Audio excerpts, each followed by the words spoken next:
And the federal government intends to ban what it's dubbed dodgy trading practices like dynamic ticket pricing. It will also look to outlaw hidden fees and subscription traps, which make cancellation difficult. The measures are being pitched by the PM as a form of cost of living relief. What we want to make sure is that there's transparency and that these unfair practices and dodgy deals are outlawed. It's time that the law caught up with the practice that is going on. Professor Graeme Samuel is the former head of the ACCC. He's here to tell us what he thinks of the proposed reforms.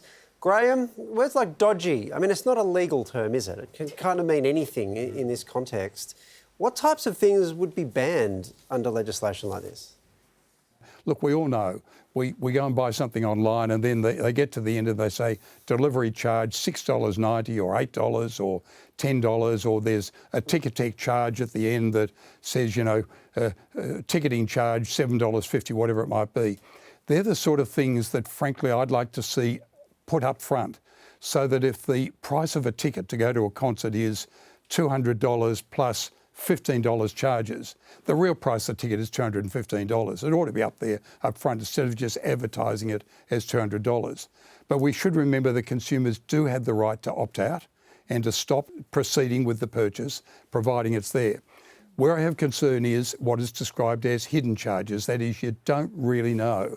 Now, that's deceptive and that ought to be stopped. Well, Professor, let's get to dynamic ticket pricing because as someone who spent a lot of time in ticket queues, it is something that gives me a shiver. Is that fair to label it unfair? Well, Georgie, let's have a look at what that means. Now, we go to line up for tickets, $200 advertise that, right? Because we're getting towards the end of the period of sale, they've gone up to $300 because the demand is there and the supply is very short. That's standard economics and business practice. Now, the problem is if you stop that happening, then what the concert vendors and the ticket vendors will do is to say, OK, we'll level it out. Every ticket is now going to be $275 right across the board. And that, of course, that denies those who are up there up front and in the beginning of the queue to get their tickets at $200. Now, I'm not sure that's right. You might say, well, that's unfair. Why should I pay $275 when if I'd been early in the queue, I'd have got the tickets at $200. Because I'm late in the queue, I'm having to pay $300. So that's the problem we have with fairness. Graeme, what did you pay for your Taylor Swift tickets?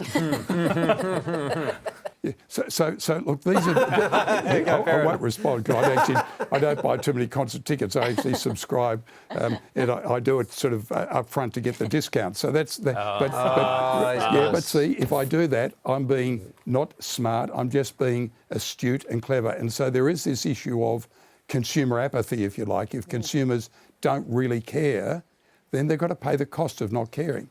Now, there's a really important issue, though, that comes from all of this. And this is the cost of living issue. And I'm a bit concerned that what we're getting is announcements being made and they come from the government and they come from the opposition about what we're going to do to assist cost of living. And I'm not sure that these sort of things are actually going to assist cost of living that much. There are far more significant reforms which governments since, frankly, 2004 have never had the courage to do in economic terms. Tax reform, massive issues in competition policy that ought to be dealt with, but governments just haven't had the courage to do it. Graeme, thanks so much for your time tonight. Thank you.